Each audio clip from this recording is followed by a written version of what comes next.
Конешникова Саяна Ивановна, ученица 4 В класса, Мавусош номер 17.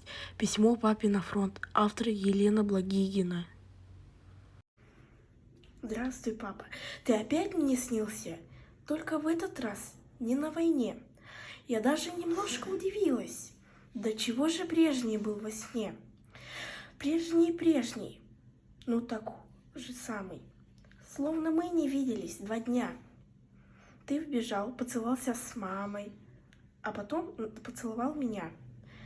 Мама будто плачет и смеется, а я вижу и висну на тебе. А потом мы начали бороться. Одолела я тебя в борьбе. А потом даю тебе 2 осколка, что нашла недавно у ворот. Говорю тебе, а скоро елка, и придешь ли к нам на Новый год? И я сказал, тут же и проснулась. Как случилось это, не пойму.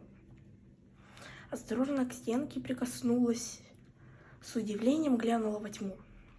Тьма такая, ничего не видно, что круги в глазах от этой тьмы. Как же мне стало обидно, что вновь мы расстались мы. Пап, ты вернешься невредимой, ведь война когда-нибудь пройдет.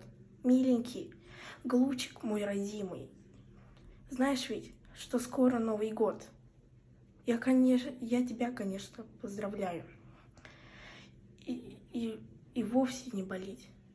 Я тебе желаю, так желаю, поскорее фашистов одолеть, чтобы они наш край не разрушали, чтобы как прежде можно было жить, чтобы они мне больше не мешали, обнимать тебя любить, чтобы на всем таким большущим миром, чтобы таким светился свет.